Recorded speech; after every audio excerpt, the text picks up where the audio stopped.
Hello, welcome back to House of R. I'm Joanna Robinson, and joining me today is my Prestige TV podcast co-host, Rob Mahoney. Joe, thank you for having me. How do I appropriately channel the Mallory energy? Like, what do I need to do to occupy this seat? What would be your impression of a dragon screech? What would that sound like?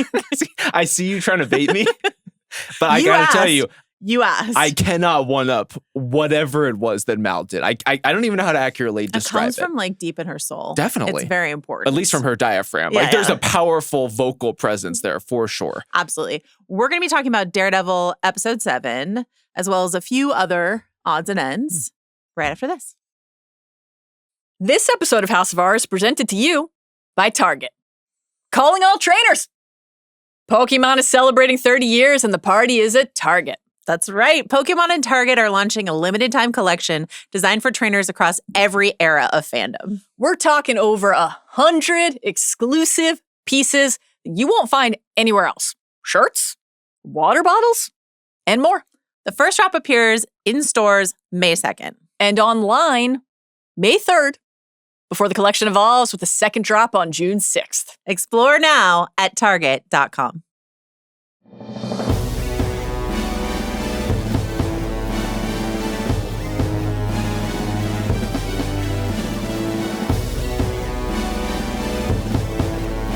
All right, quick programming reminders. What's going on in the Prestige feed? Let me just ask you right off the bat. I mean, we're covering Euphoria week to week, as you well know. We're also mulling some other coverage options. Is there anything you want to float by the people, Joe? Yeah, let's do this now. We both watched, you watched the first episode? I did. I watched the first 2 episodes of the new Apple show, Widow's Bay, which is a very Ringerverse-friendly show, so I thought it would be okay for us to talk about it briefly here. No major spoilers. No. But what is the premise of this show, Rob Mahoney, Widow's Bay? I would say it's the intersection of a small coastal town that is trying to keep itself alive economically and also put itself on the map, combined with maybe the fact that it's like fucking haunted and spooky as hell. Yeah. And, not in a cute Salem-y kind of way. Right. There's stuff in the fog. Yes. It seems like. Yeah, this is Matthew Rhys. It's and Stephen Root, the great Stephen Root. The GOAT. And it's from Katie Dippold, who worked on Parks and Recreation. And you can feel it, too. It's very Parks and Rec because he's the mayor of this. I think it's an island town, right? So he's the mayor. He's trying to get the reputation of the town up. And meanwhile, haunted things are happening. So it is both very, very dry and funny and genuinely quite scary. There's something that happened in episode 2 that scared the shit out of me. So I was like, oh, okay, this is seriously scary. Not just the slight chills and thrills we get in episode 1. So I guess the question we're asking House of R listeners, any Prestige listeners who are tuning in, should we cover this show on Prestige? It is prestigious, I would say. It is. We're putting it in the window and saying, do you want this? Yeah. How does this appeal to you? Yeah. How spooky do you want to be? We're just trying to see if it's something that people would want on the Prestige feed kind of way. We both really liked it. Yes.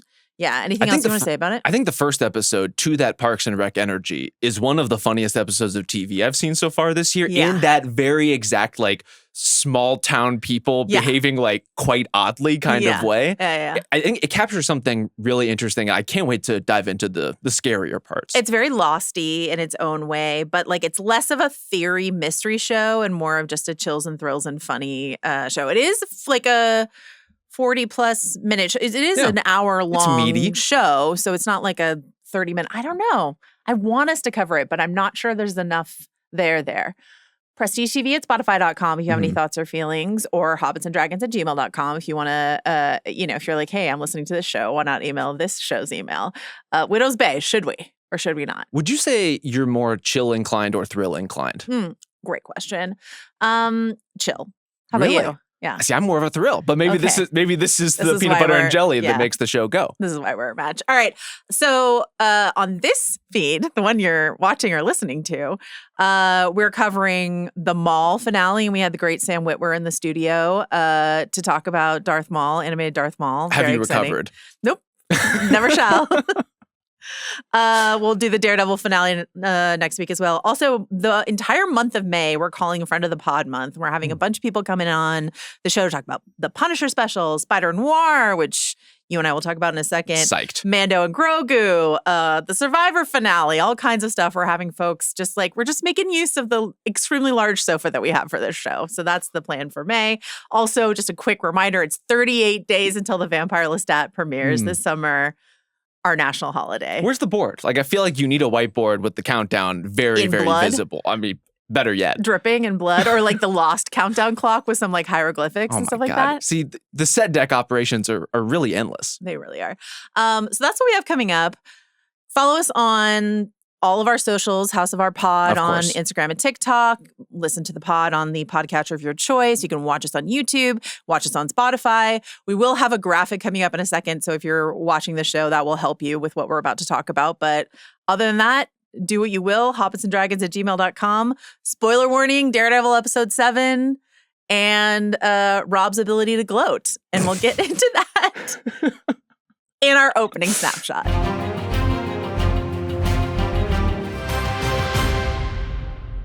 All right, so technically we're here to talk about episode 7 of Daredevil Requiem, The Hateful Darkness. And you're such a pro that you binged all of Daredevil Born Again season 2. Season 2, yes. Yeah, you had seen season 1. You I had. binged season 2 in order to hop on here. You are the king of binge. Mm. Mallory is the queen of binge, and I'm just honored to be in your royal presence. Well, this is a matriarchy society. Like, Mallory is on a different level than what I like to do and occupy, but this was an easy one, honestly. And Okay. part of that is, I mean, Daredevil, even when it's bad or messy, and I don't even think the season has been that, just a very watchable show for me. Like, a very easy one to turn on. Before we get into Daredevil, though, I thought I would give you an opportunity. Welcome back to House of R. A couple months into the year, I thought we would check in on the 2026 hype draft we did with you, Yeah. Sean Fennessy, Mallory Rubin, yours truly, where my draft went kind of off a ledge in a way that I'm not that bothered by. There's no chance I'm going to win the year. So let's just take me off the board and leave you and Mal and Sean still in contention. Okay. And just for people who are watching the pod, I just thought I would throw the grid up on the board so people could see what shots people called. It's up on the board right there so people can see. And just checking in really quickly. How are you feeling about your Project Hail Mary choice? You know, I'm really happy to see one of my favorite novels adapted into a widely beloved movie. Yeah, you love reading fiction. It's very important to me. Yeah, One yeah. of the best movies of the year. Couldn't be happier about it. I just have such a history with this particular property. Right. Okay, so it came from the heart, it came It from the did. soul, and not at all to personally injure Mallory or No. yours truly. Well, honestly, it came from a place of being genuinely excited about a non-franchised sci-fi kind of story starring Ryan Gosling that I'm interested in. Yeah. And then also, yeah, like did it also help that maybe it was more personal to the two of you, perhaps? Psychologically unbalancing is something you like to do inside I of would a- not say that. I think so. I think everyone has seen your work. That's not true. Did you enjoy the movie? Of course. Yeah, it was How could you great. not? Great. Made a ton of money. Everyone liked it. Might be an awards contender. Great pick on your board. Anything else that you feel particularly like vindicated about so far? Want to talk about The Bride? No comment. Okay. Did you see The Bride? I actually have not seen it yet. My hype level, honestly, I will not be deterred. I'm actually still excited to see it, despite all of the commentary about I really want to talk to you once you've seen it. I told you I must. saw it in a double feature with Wuthering Yes. Heights.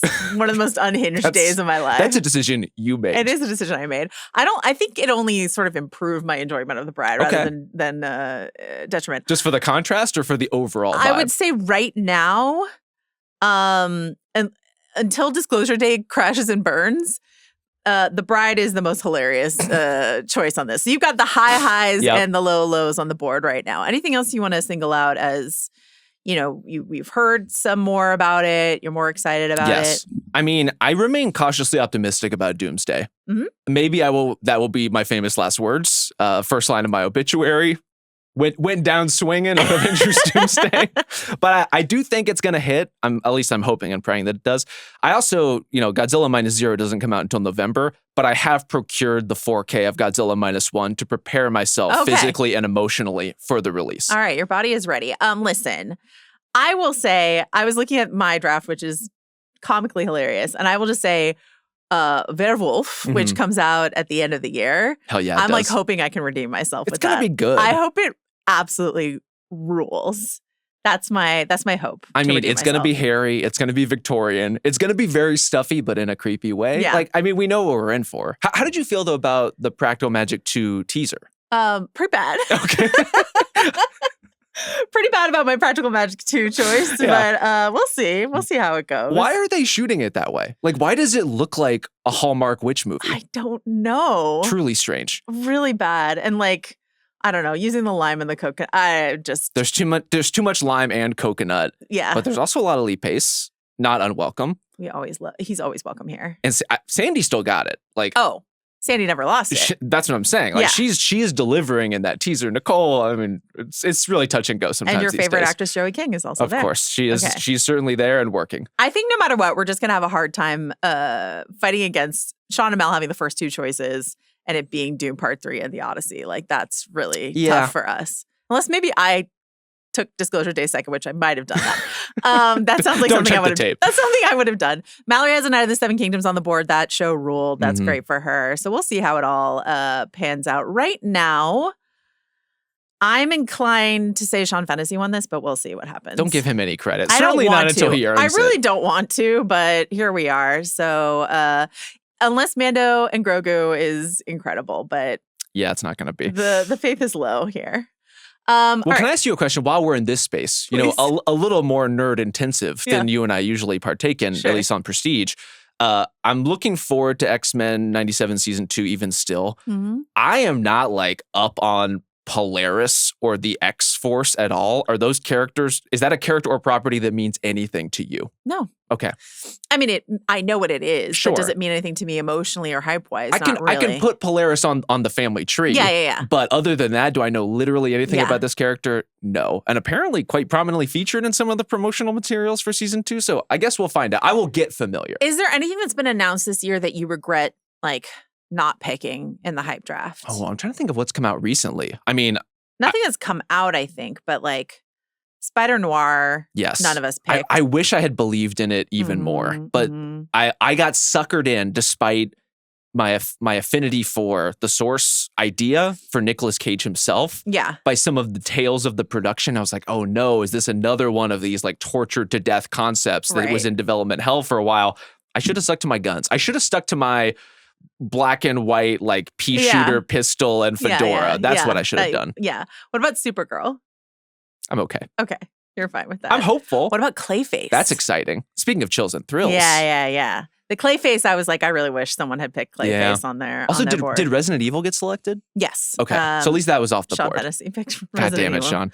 Yeah. I don't know. I think this is going to be a really good back half of this year, and especially the summer is going to be really, really good. We need it. I mean, especially movie-wise, it's been a rough couple months overall. Yeah, it's really just your pick, Project Hail Mary, that's keeping hope alive. Thank you. For us of the So cinema. let's call the vote now. Okay. Close the polls. What about Mario, the Mario Galaxy thing that you saw and talked to the Midnight Boys about? I covered it. Yeah. I'm a professional. You watched it. I did watch it. Yeah. It was not very good. Okay. Tough. Sorry to say. On to Daredevil, the reason ostensibly we're here today, Rob Mahoney. I've never talked to you about Daredevil. I think that's true. Somehow that's true.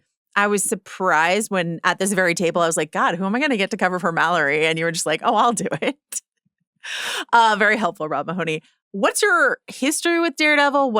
In general, what's your relationship with this character? How important is Daredevil or the Daredevil world to you, Rob Mahoney? I mean, I love Daredevil as a character. Yeah. Mostly I was introduced the Ben Affleck version. Oh, no. I'm more of an Electro purist. Jennifer Garner stan, surely. Oh, yeah. Mostly like introduced tangentially, right? Like Daredevil would pop up in comics I was reading when I was younger that are more like Spider-Man oriented. He's like a great supporting character to drop in and bounce off of people. But like any Marvel appreciating person in modern life, like loved the Netflix adaptation, is so impeccably cast in terms of the source show and then translating into this one. I also just think there's something about this character that really appeals to me on a bunch of different levels. And one of them we've like really gotten back into in Born Again Season 2, which is like, this dude is very Catholic. Yeah. And I am a lapsed Catholic. Yeah, Catholic boy, yeah. And so there's something about like my upbringing that like rings and resonates. But also I think part of what I really like about Marvel, and sometimes I feel like a cold remove from with DC, is like, this is a person who's in a real human place, like practicing a real actual religion and not just like of Gotham. Right. And so when you watch Daredevil or read Daredevil, like every panel is a refraction of actual New York or a reflection on what it actually means to exercise like the guilt and grace of being Catholic. And to have like that, but also kind of Batman sometimes, like that's a superhero I can really get behind. Did you ever in your non-lapse Catholic days and really enjoy standing bathed in the red light of a stained glass window? It's my preferred way. Yeah. I mean, you got to do the mood lighting. I'm sorry we couldn't get the red gels in here for you today. There's still time. Okay. Maybe by the third act of this pod, we will be bathed in red and appropriately moody. And this is also an important part of the Daredevil formula. I love a brooder. I love just somebody lurking, sulking, stewing in their own discontent. They're of the same family, but would you say you prefer a brooder or a yearner? Which is your preferred? It's definitely a yearner. Yeah, you love a yearner. But the best brooders are also yearners at heart. It's like a square and a rhombus situation. This is why, like, I'm kind of an angel guy. He's both a brooder and a yearner. You want to sneak in a Buffy check-in while you're here? I mean, you guys have already been doing it, not just in the Buffy pods, but the larger Dex conversation is a Spike conversation. And I appreciate your willingness to put yourself on Front Street in the examination of that. Thank you ever so much. Listen, we'll get to Dex, I promise you. But quickly, while I have you here, we have 5, 6, and 7 left to cover for Buffy. Which season should we bring you on for as a guest? I mean, between those 3? 5's a banger. Yeah. I would love to guest spot on 5. Yeah. And you know what? I guess very mild spoiler, though you've already talked about it on the season 4 pod. I'm happy to be a Dawn defender. I'm happy to occupy that chair if you need that chair filled. All right. It's that chair is vacant and ready and waiting for you. I already have some very strongly worded emails written and drafted about what you two said about Riley. But, he's pro Riley and pro Dawn? I don't know if I'm pro Riley. I'm just like, let a guy be a normal guy, They don't all have to be genocidal vampires, But you prefer a brooder and a yearner, and Riley's just a potato. Yeah, he could use a thought in his head. It would be nice. As for Daredevil, you mentioned you enjoy the Netflix show. How are you enjoying your Born Again experience? Maybe like in contrast to Netflix show, or do you just think of them as sort of 2 different things, or how do you feel about it? It's hard to think of them as distinct when they just want to harken back all the time. Constantly, yeah. Constantly, just the continued existence of certain characters, the flashback episode this season, like they clearly want you to be pulled to that place. Yeah. I'm more willing to do it this season than I was last, just because season 1 was such a disaster structurally. This at least, I mean, in its highest highs, kind of does feel a little bit like the Netflix Daredevil. I don't think the hit rate is quite the same. No. I don't think the dialogue is quite as crisp. Even the fights, like some of the fights are quite good and some of them are just like Do you TV have action. A favorite fight so far this season? I'm trying to go back through, but even if you take episode 6, for example, the 2 different Jessica Jones fights, like the warehouse fight, I quite like. The we're not even going to show you the action because we're in the house fight. That's kind of Bush League TV stuff I don't really like. Bush League. I mean, it is. We're saving budget, you know? Yeah. Or we're teasing a reveal. Sure. You know what? Let's get into what I'm calling our medium-ish dip, not a deep dive. And we'll talk about Jessica Jones right after this. Okay, Jessica Jones shows up in this episode, but I would say once again, barely here. Yeah. How are we feeling about how much Jessica Jones was promoted for this season versus how much they're using her this season? Not good at present. Yeah. But there's one more episode to go. And she has a dramatic return at the end of this episode. So it's like we are promised that she will play some kind of more significant role in the finale. You think more significant or just another 2 or 3 scenes? I hope to God it's more significant. I don't know. I don't know. I haven't seen the finale, but I thought, we waited. She showed up in 6. Then I was like, okay, maybe 7 will be the Jessica Jones episode. Kind of felt that way. But it's not. And then the finale is the finale. The finale cannot be the quote, the Jessica Jones episode. So there's not going to be one that's like really her episode this season, the way that like I would argue Bullseye got his episode this season, you know? And so is this all just set up for season 3? Are we just sort of like laying the path? We get a Luke Cage mention inside of this episode. We have some thoughts and theories about what's going on with Luke Cage. Possibly Adeniran, because both Mike Coulter and Finn Jones are going to be in season 3 of Daredevil Born Again for some reason. Yeah.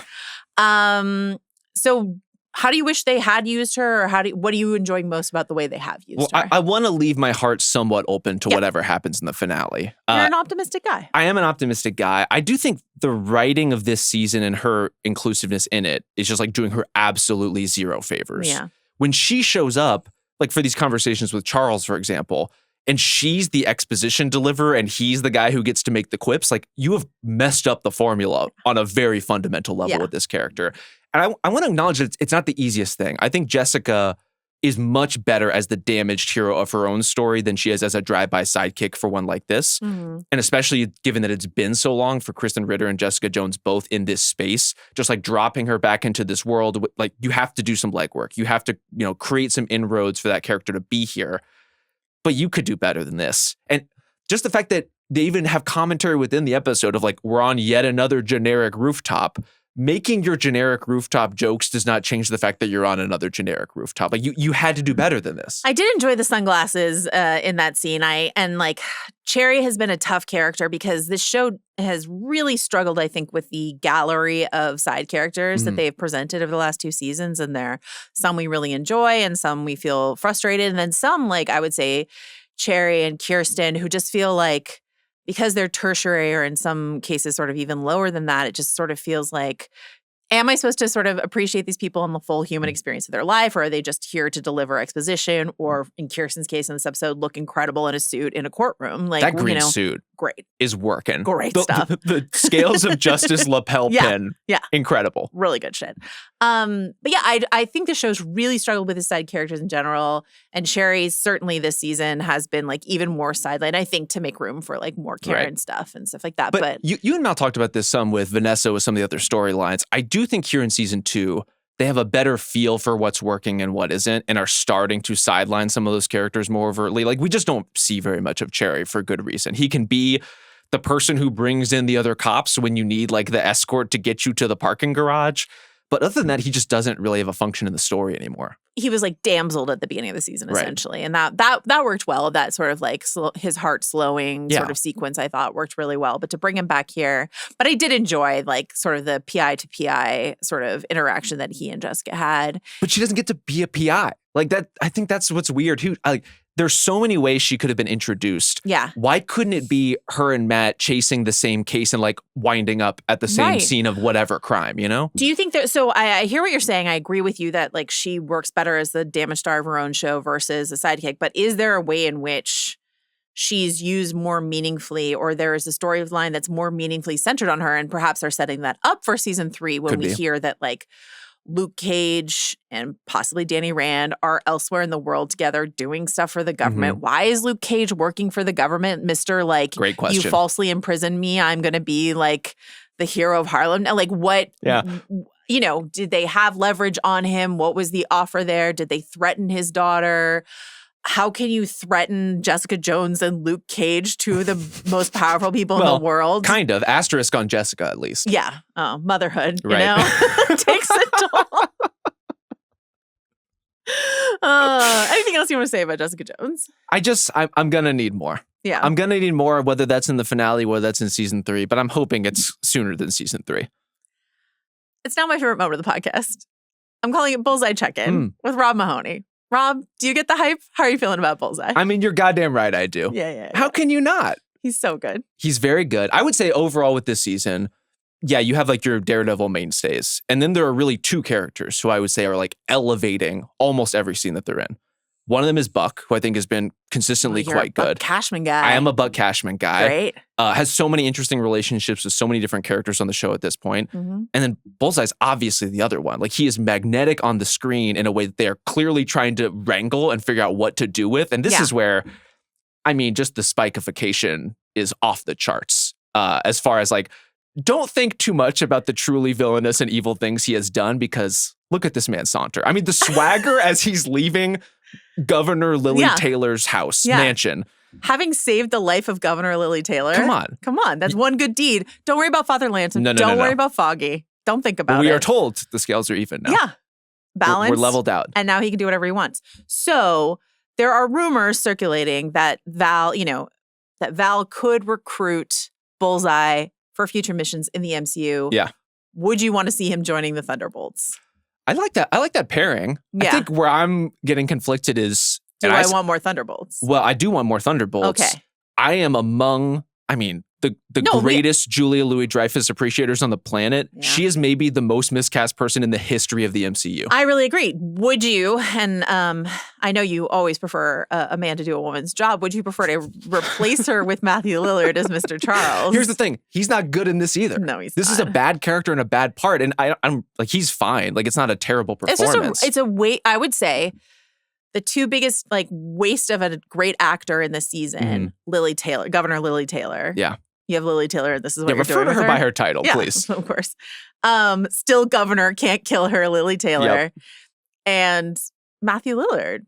I was so excited for Lillard to join the show, and it's Yes. just been a real confusing mess. And that whole arm of the MCU, the Val, I loved the movie Thunderbolts, but I really agree with you about the way that Val has been used across the board. Yeah. It's been like a real misfire. So do I want Bullseye? I mean, here's what I think Bullseye should do next. I think they should just give him a Punisher-esque special. Like, he should get an MCU special I'm cool just for to that. prove that he can, like, because I know he can, but just to like prove to the brass, Yes. the Marvel brass, he can. He's got some pull. Yeah, he can headline his own thing. And then think about putting him in the larger sort of MCU in a more significant way. Questions about, they're obviously incorporating Punisher into the Spider-Man movie. We have questions about the way in which Charlie Cox has been sort of sprinkled here and there. Mhm. I think it would be kind of funny if Wilson Bethel's Dex gets promoted to like a MCU movie character in a more significant way before poor Charlie Cox, Daredevil, the one that like people have been asking Right. since the beginning, be Well, incorporated. he's at least an MCU attorney. That's true. He has appeared. Superhero at law. But yeah, I mean, Wilson, and I talked about this before, but like, I just want to reiterate. I think it's so smart. I think it's smarter to pivot to the strengths of your actor than it is to worry too much about, does this seem inconsistent with the character we presented? Yes. Because the way that they presented Dex in season 3 of Daredevil is worlds different. Now, grant you, this man fell off a roof and had his entire And his prescriptions changed. yeah, his entire head cantalouped, essentially. So, like, if his personality is entirely different, that's fine. But it's working. It's so good. It's also, they burn through so much plot on these shows in a soap operatic kind of way. Yeah. I almost did I even remember that Karen was responsible for her brother's death? I gotta be honest, I did not. Like, that was just like lost to time in a way that if the performances are good, and this is where I completely agree with you on leaning into what your actors can do and kind of what presence they occupy on screen. This is almost the same reason why I'm a little bit of a Karen apologist too, because if you ask me to articulate who that character is, I can't do it. No. They have swerved all over the road season to season. They've never, even in the Netflix days, Just like any Karen when she clue. drove drunk and killed her brother. Okay, that's uncalled for. But Just thought you needed the reminder. I honestly did. But Deborah Ann Wool's like such an appealing and compelling performer, and she and Charlie Cox have good chemistry together. I see you might feel very, very differently about that. No. I'm not as negative on Karen as Mallory is. Mallory's the number one Karen hater. Well, that's why I'm taking my opportunity while Mal's gone. I know. To defend Riley and to defend Karen and Mallory's Someone actions. has to do That's it. fine. I was just going to ask you, how much do you think of that is informed by your True Blood fandom? It genuinely is. Yeah. There is that association. Vampire Jessica was a great character, and she was great as Vampire A better Jessica. character than Karen, if we're all being honest Absolutely. about so, it. I definitely carry Yes. over, and we're going to talk about this a bit later with some other actors on the show, but I definitely carry over an appreciation for Deborah Ann Woll and what I know she can do Right. into what I would say is a very messy arc Yes. for Karen. You Consistently. know? And So- this is where Dex to me is very different. Because they're leaning into what you're getting from an acting perspective, the charisma that is so different from what you get from a Frank Castle, for example, like the gruffness versus the charm. Yeah. And the smirking, I think, like plays really well. And yet, both are great foils for Daredevil, right? They're great mirror characters to have. I think Dex has some of that moment-to-moment enjoyability of just like watching him on screen that the best characters on Daredevil do, but also like so many of the thematic ties that you really need if you're going to be a multi-season character in the way he's turned out to be. I don't know that I fully understand what Matt's whole courtroom plan is or was. Karen seemed to telepathically understand what his. Well, there's a lot of that in this episode of like, let's not talk about the plan for dramatic reasons. But let's just do it. but So we it's all just know. like Matt returns under the protection of the camera, and then he knows once the cameras are off, he's in trouble or something like that. I thought just for a second that what the plan might be is Matt Murdock lawyer shows up, and then Dex puts the Daredevil suit back on because he wore it in season 3, and they're in the same place at the same time. And he's like, see, I can't be Daredevil. That's Daredevil. Couldn't possibly be me. I'm blind lawyer Matt Murdock. Can't be the same person. But who would that be fooling? I don't know. Because Wilson knows definitively. Well, Wilson knows, but then the public would never know. But I guess that's true. Wilson is invested in Matt not being revealed because Matt heroically saved Wilson in season 1 of Born Again. And so if we find out that Matt Murdock is Daredevil, he can't say Daredevil, that villain who, saved my life at the end of season 1. So I suspect possibly part of Matt's whole plan is to unmask himself in the finale. But I don't know for certain. Could be. I'm not sure the plan is that well thought out. It feels a little like very confusing. Luke showing up to Jabba's palace, like, I'm going to figure it out, I guess, kind of winging it. Have you seen my new black mock turtleneck? Come on. And my shiny what boots. Can't I do? My Chanel boots. I got this. I got this. Anything else you want to say about Bullseye before we move on? I can't think of anything else other than, I mean, I could have used more of him in this episode, but even the glancing blow that we get, it's just like so clear that I would be sad if he turns into a larger MCU character and not a recurring Daredevil character. Like, the show might need him. Daredevil will be worse for the lack of him. Yeah, for sure. Like they would have to fill that void, and you're already kind of dipping into the rogues gallery pretty heavily between this and the Netflix show. And you don't think that Danny Rand Iron Fist himself can fill that charisma gap? I don't. Okay, interesting. But I will say I appreciate the swing of that. Like, the ambition of, like, everyone hates this character. We're bringing him back. What if we could save him? What if we could redeem him in the eyes of, like, I mean, because Dex has been a smaller scale version of that, where I wouldn't say he was ever as disastrous as Danny Rand was, but he was kind of bland and generic. Not and a like, huge hit for people, for non-Wilson Bethel. I came in as a Wilson Bethel fan, but like for they're just sort of like, okay, I guess this is this version of Dex. And then they're like, oh, he can do this. Oh, incredible. He's often the most compelling thing on the show. I mean, it's interesting. I will say 4 and 5.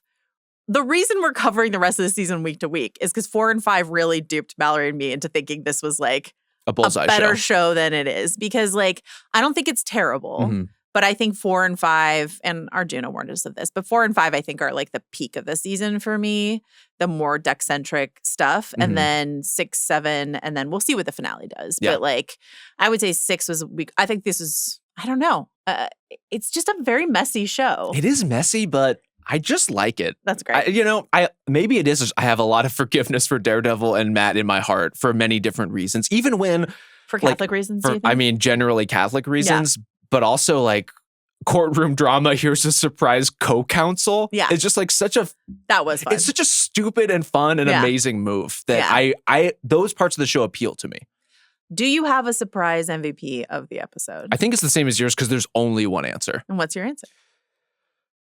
Joe, I don't know how they did this. Yeah. And speaking of comeback stories, they made Heather interesting. Dr. Heather Glenn, Sorry, please. They made Dr. Heather Glenn. Like Dr. Chase Meridian. You have to use her full name. Future serial killer-ess herself. Dr. Heather Glenn, as I live and breathe. She's fantastic in this episode. She's so good. All it took was her choking out a guy to the point of orgasm and also like slapping Karen Page around a little bit. It's been like, to your Buck Cashman point, I think the scene where she and Buck are sat together at the dinner earlier this season, that was like the first I was like, wow, I'm really enjoying this Heather scene. This is great. I literally sat up on my couch and I was like, oh, this is good. This is working. I didn't know this could be a thing. Yeah. And then the choke out orgasm scene. Yeah. Which I also want to agree with Mallory canonically. She definitely choked him to completion. Okay, so you are, in her absence, defending Karen, defending Riley, but agreeing with her, making sure she forgives you by agreeing with her about this orgasm case she's making here. That's not the point of what I'm doing. I'm just agreeing because it's a good argument on the merits. Yeah. And I believe, correct me if I'm wrong, is that the first canonical orgasm we have in the larger Marvel cinematic television project? Absolutely not, because I think you're forgetting about a film called The Eternals. Well, I'm like 2 planks of wood grinding against each other is not an orgasm. It's canonically an orgasm. Let me tell you, I watched it. You know when you see it, and that was not it. They completed something in their wooden way. But Dr. Heather Glenn, just like really fun in this episode, really fun as a villain. what they're setting up, the rumor is that she will be playing Lady Muse, like, so that she will be taking over the persona of Muse in the next season. And people have pointed out that the tear tracks down her face during her, I guess, orgasm in the last episode match the sort of like blood tears that are down the face of the Muse mask. The earring looks a lot like the earring that she stole and then was given the other pair from Wilson, matches the sort of like bloody sunburst pattern on the chest of the Muse character. So like they're really sort of setting this up for her to be maybe the villain or at least a villain of season 3. And I am really into it. And like Heather and Buck Cashman together. Killing people and having orgasms sounds great to me, honestly. Does sound great. 2 killers killing people having orgasms, the premise for its own spin-off show. Like, I would watch them as the leads in their own twisted project. This begs the question, why have they not adapted the sex crimes comic book from Matt Fraction? I just like, that's such a good idea, and I don't know why it hasn't been made Sitting yet. there on the developmental shelf. And then my runner-up for MVP is Kirsten's courtroom fit, but we've already talked about that. But I just thought it was extraordinary. Before we even get to the Kirsten stuff, like, I mean, for one, Margarita Laviva, I find to be like a really interesting actor. If you give her something to like lord over people or a secret to hold, and like this character now kind of has both. This is your Task like experience? It's her performance on Task, or like what else have you seen? Someone on Task, but even just on this show, like you can just see the transformation as soon as she is like grasping any kind of power for herself. And I love that and kind of engagement with the core text of Daredevil, right? There's this idea of if vigilantes are out in the world, does that make you feel more protected or like you are pawns in the game of all of these superheroes and quasi-superheroes who are fighting around you? And the idea that even for someone as traumatized as she is, a part of the story that like I just didn't think really worked before this, but like the long track to get us here feels like kind of a miracle in turning this into a person who I kind of buy that she would grasp onto whatever version of a sort of power she could hold to feel more stable. Yeah, her as like, this is how she's processing her PTSD, especially since she's been guided. Like, physician heal thyself. Perhaps a therapist should have gone to some therapy, but she decided not to. She decided to literally mandated for them to do it. She decided to consult the bottle. That's one therapist she went to. Buck Cashman, that's an idea. And Wilson Fisk therapy. Inside of this episode, it was like, hey, your impulses, interesting. Maybe lean into those. What she was cast as in season 1 was marital therapist to Vanessa and Wilson. And then sort of sadly yearning love interest for Matt Murdock. Like, these are terrible positions to be in. Not good. And then this is just so much more interesting. Like, extremely damaged, morally compromised from the beginning of the season when she changes her the test that she completed for the swordsman. And then I've really enjoyed this, and we have landed in a really good place with her. Just completely. Like, that scene is my favorite Karen scene of the season. I thought her scene with Wilson was actually also really good in this episode. But like, this is a good Karen Page mode. And so Karen being like snide and fuck you, and I get to fuck Matt Murdock and you don't, like all this sort of stuff. And then Heather's response, Heather projecting her own feeling of powerlessness onto Karen, saying like, what is it like to be a pawn of all these men? Did they abuse you? Did they do this? Did they do that? And you're like, again, physician, heal thyself. I have seen the pit. You need to talk to a therapist. This is great. This is just like, it's frustrating to me that with a property as good as Daredevil, it has taken them this long to figure these certain things out. And I know that they were tasked with something really tough in season 1 of sort of like Franken creating something out of a version of the show that came before. This has been a long road to where we are, but to get Dex here, to get Heather here, like these are we're swinging in the right direction is what I can say for the show. And I think there are some payoffs to even that long road, right? Like the idea of aligning Heather with Fisk specifically. Like she has come to a place where part of like the core frustration of Kingpin and what makes him such a great character is like he has that untouchable quality, whether it's because of the money that insulates him or now the political power that insulates him. And so it's like he gets to do all these heinous things and like you can't touch him. You can't get to him. And she has her version of that in this scene, right? Like she is the legit one. Karen is the criminal by circumstance.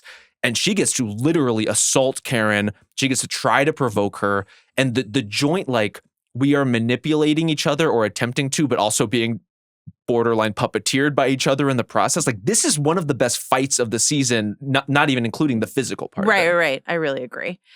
I will tell you this. When this episode dropped earlier this week, Mallory watched it before me. Mm-hmm.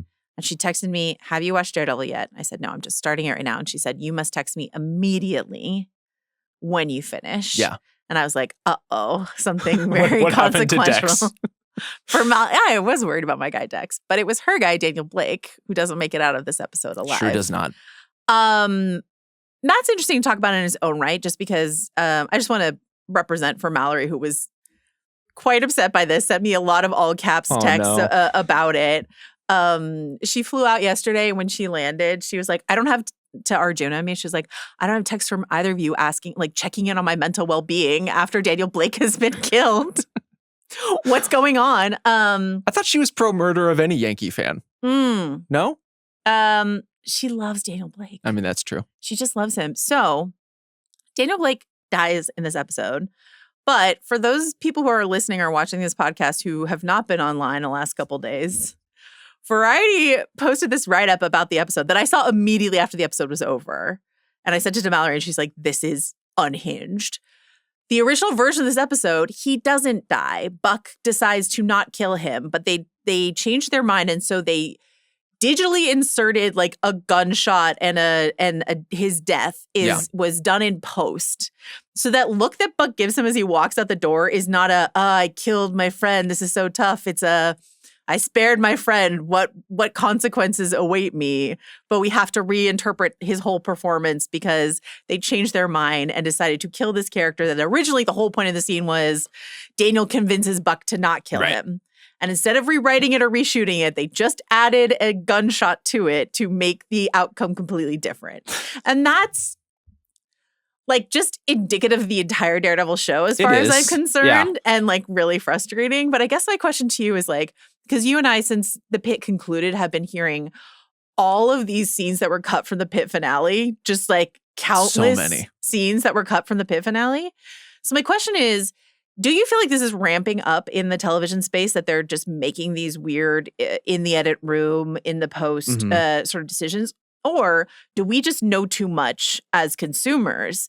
And like, I really wish I didn't know this. Definitely. About Daniel Blake. Sorry that I now spread it to anyone who's listening to this who didn't know this. And like with the pit, like I am kind of glad I know about all the stuff they cut from the pit, but also I'm just like, but maybe I would be still enjoying it more if I didn't know all the things they left behind. What do you think? This one, I almost think you kind of have to talk about on some level at some point. And part of that is my trepidation about what's going to happen in the next episode. Right. Because here, the wild part about all this, I think it works. Like, I think in this moment at the end of this episode, it does land and it does hit, and it hit me pretty hard.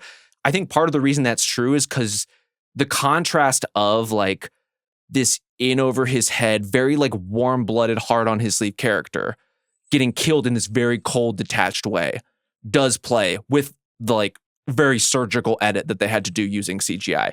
But what happens in the next episode with everything else that they've shot, assuming that he survived, and you're now going to have to... It's going to be like an ADR from like behind Buck Cashman's head being like, it's done, or something like that, you know? The pit stuff is almost a different category where it's like, there's clearly some tension at the heart of that show in terms of the people making it and performing on it. And I feel like some actors feel a sense of obligation to say like, oh, actually, there was all this other stuff with my character that's supposed to be informing what I do. But this is why it's weird. But I'm also surprised that this story made it to Variety, you know, and not only did the actor who plays Buck Cashman talk about it, but like the showrunners talked about it, like this decision. That's kind of what makes me feel like it must be unavoidable in the finale. Like it must either we just don't see Buck again in the finale at all, which is frankly what I might do under these circumstances if you're going to make a dramatic narrative shift like this. Right.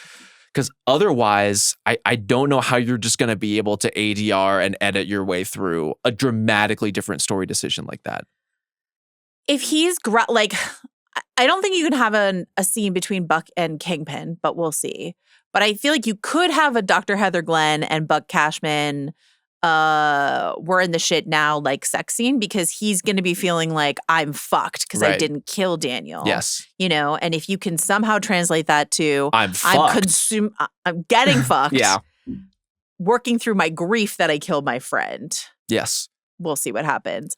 On the Gandolfini front, sounds like you were really enjoying his performance as Mallory and I both quite were. did. Yeah. I think in a way that like has this like fun mirror with the character, right? Because it's like the character in the story is sort of like winning over begrudging people left and right. I felt the same way. And there's something about the performance. It's like, this is not of this show. And yet he just kind of worms his way in and you feel a certain affection and investment in his story. I had the exact same journey where Mallory like right out the gate was into him and I was like, I'm not sure. Yeah. And now I'm like, I'm going to miss him. I really really miss liked him. And especially like he and Buck as characters, like that was one of the most successful relationships developed within this season. Yeah. And so that's part of why it hits hard for me is like, you're feeling the loss of that, but it's the loss of something that was actually good and not just like we're writing Vanessa in whatever form she existed off the show now. Right.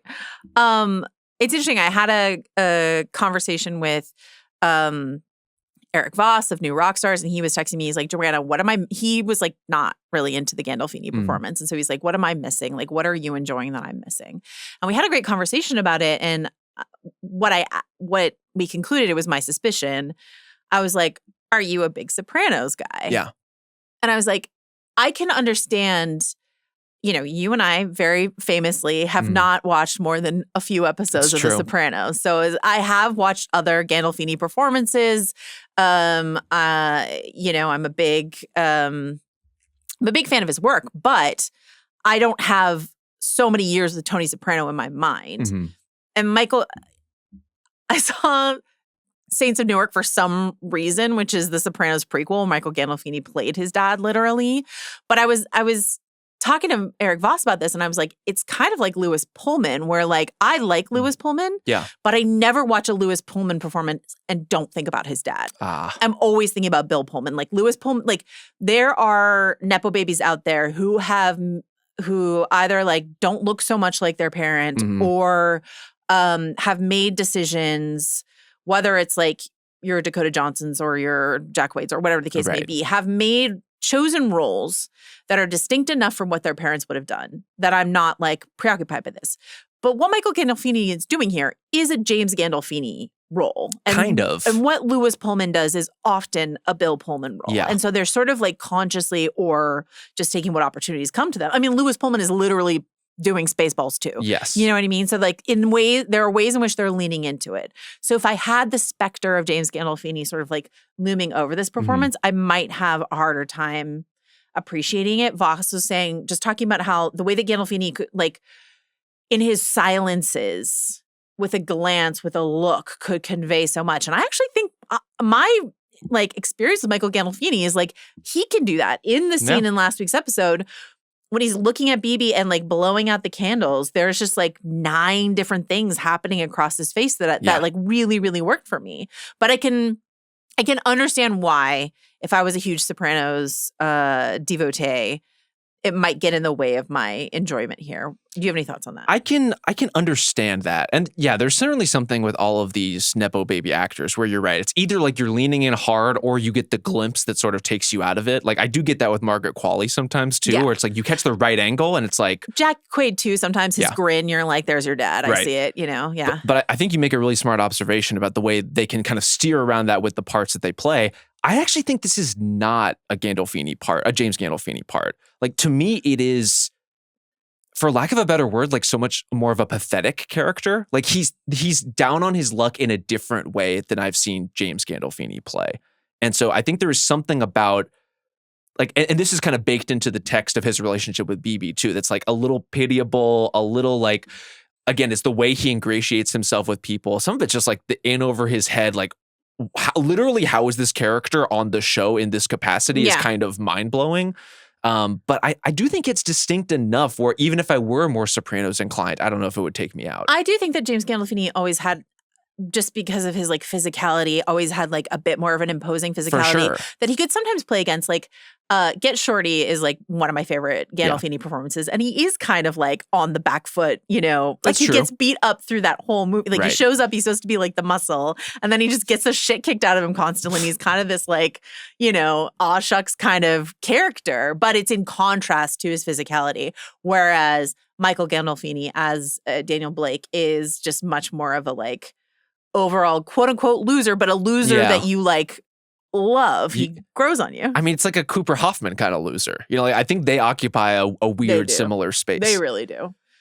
Where are you with Cooper Hoffman? Like, I mean, pro, but that's another actor where you'll see the clips or the moments go around and it's like, oh, there's your dad. That is your dad coming out. That one feels, I mean, maybe welcome in a different way just because I feel like his baseline performance style is quite different. And so a couple of moments don't necessarily take me out of it. It really is like a time and place thing.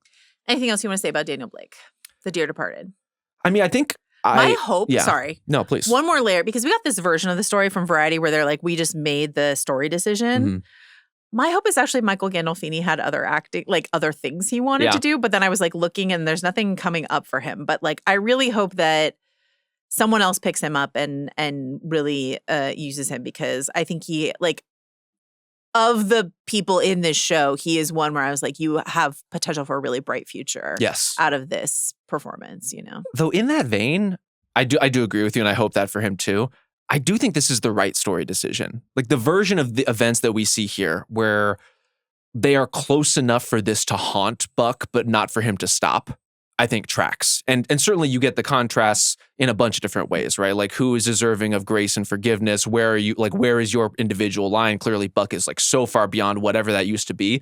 But also for these characters, like, you know, Kingpin isn't the only person who sees himself, right? Like in ultimately like what Daniel is and where he came from. Like I think getting the reveal with Buck that like he came from his own humble beginnings and has had to reinvent himself and has had to like fake it until he makes it in this other weird kind of wet work adjacent capacity. Like I like the idea that he killed this person who he was fond of because he felt like he had to, and in doing so is like killing a former version of himself. Is this why you smoothed out any Texas twang from your voice to I didn't really smooth make it out out nothing. Okay. Trust me, every time I say y'all, it comes right back out. It comes right back out. All right.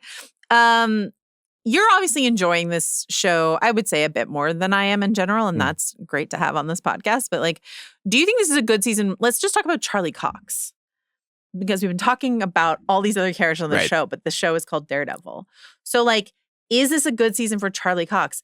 Has the Disney era served him at all, this Matt Murdock? Because I thought Charlie Cox as Matt Murdock on Netflix was one of the best superhero performances I had ever seen. Agreed. Just like that tormented Catholicness, the street level, the like seeing him actually like bruised and battered and bloodied and limping through the streets of Hell Kitchen, like his clumsy costumes that he would wear, like all of these things just really, really worked for me. And I would say in the Disney era, the best place he's been used is She-Hulk. I thought his episode of She-Hulk was so good. Really fun. This was a really, really good like moment. It's like a funnier Matt Murdock, but like a really, really good use of Charlie Cox's charm. The special skills that Daredevil has, you know, in every way, but I mean specifically in the hearing sense. Yes. And I mean, he has a bullseye kind of precision in his own way. You know, like I think there's a lot of value in these things. He never misses. But like, is this show serving him? Is it giving him enough to work with?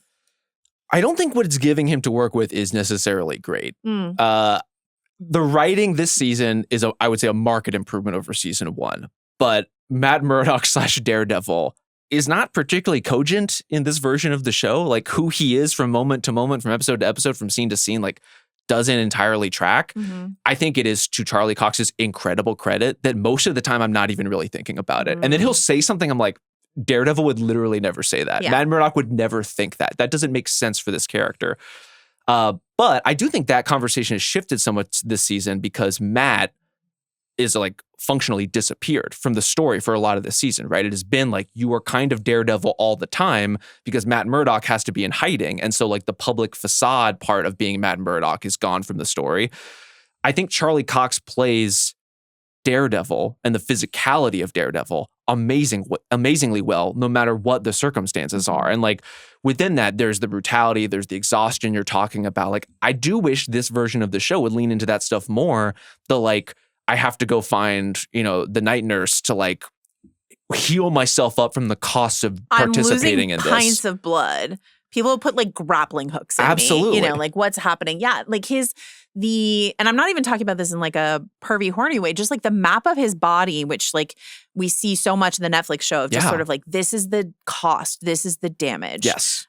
This is what this has done to you. And I would say, to your point earlier in this episode when you were talking about harkening back to the Netflix show, the flashback episode where we get to see Matt Murdock and Foggy together, like that felt recognizably Matt Murdock to me. They know how to write that mode of Matt Murdock. But this version where he's like, I won't kill, but I'm also in a much more angry or brutal space where I let out these carnal screams when I'm fighting and stuff like that. Like I don't know how to square who he is in any kind of way. And similarly with Karen, up until this episode, like similarly with Karen, I just don't know how to, are their philosophies, different and clashing, or are they in sync together? Or what's the larger unifying principle here? Or like what is inspired the change? Like Foggy's death in season 1 is this huge inspiration for Matt to change certain things. Sure. I understand. But like, I just really wish the Daredevil show were doing a better job of serving Charlie Cox, who, when he shows up on any other thing, in any other movie, in any other show, you're excited to see him, and here I just want more for him. This should be his show. It should. Yeah. And instead it does feel like he holds it down, right? Like I wouldn't say he's ever the problem, certainly not from a performance standpoint in any of these scenes. I think the like grunting, yelling while fighting part of the character actually does work for me, maybe a little better than it is for you. Yeah. I think to me, that is part of what makes Daredevil so fun and so different from everything else in the MCU. Like all these other heroes, like they have these powers that make them and put them in a space where the fights look and feel different. And so the idea that he not only is getting bruised and battered, but has to like summon this rage to be able to fight off an entire task force of people, that is appealing to me. I think like being Daredevil is hard. And that is so much the core of the best version of this show, if not necessarily this season. But like Charlie Cox makes being Daredevil look pretty easy in terms of what he is doing physically within that suit in a way that a lot of the other actors in the MCU and these Marvel shows just do not. That's a good point. What are you hoping for from the finale?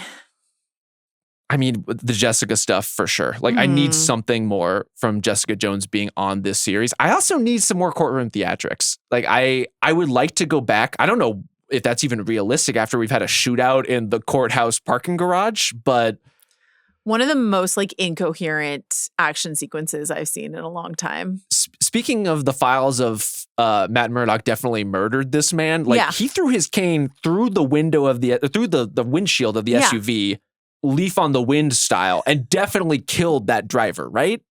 But he won't kill Wilson Fisk because he has a code, It's a code. How dare you invoke leaf on the wind? Is that not exactly like spear through the windshield? I guess technically you could say he like locked the steering wheel with his cane, but like the club. We should get that whole sequence again, except from the POV of these AVTF guys, and just be like, oh, we liked that guy. Their tragic backstory. Yeah, their tragic backstory. I actually did have that thought about to rewind for a second to the Heather stuff, like not to rewrite the show in its entirety. How differently would we feel about this character if we kind of started in something closer to this place, right? If it's like, because I think, again, the Netflix Daredevil actually did a quite good job with some of these supporting characters, your Wesley types, like showing up in their current present day form. And you get like shreds of backstory that tell you kind of how they got here and why they might be like particularly fucked up in the way that they are. But I wonder if the whole Heather experience might have been different if we sort of parachuted in with her already being like pretty tormented.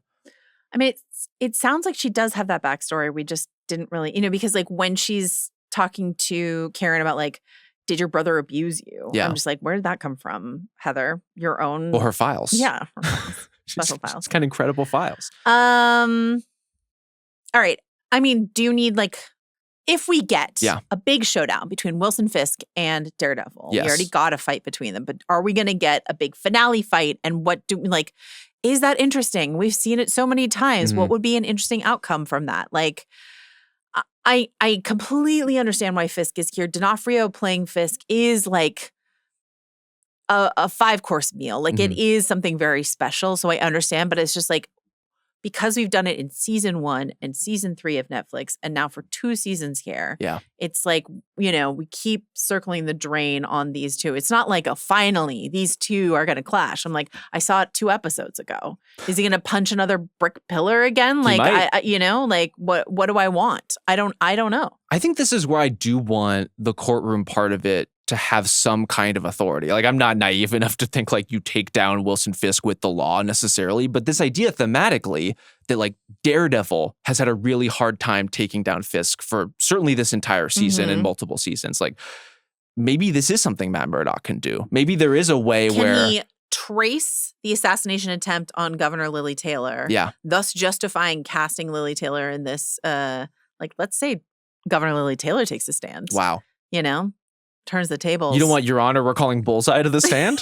I mean, I would not be surprised, and I'd be very bummed, but I would not be surprised if Dex isn't in the finale. Like, he gave a walk away, like one good deed and a walk away towards the camera. I kind of think that was it. In a way where, like, he might not show up in the finale. I fully expect him not to. Or he's there in a coda being recruited for something, right. Something like that. But, like... Have you heard of the Avengers Initiative? But the way that they've seated these judges from the beginning of the season, like, I do think there needs to be something conclusive that happens in the court.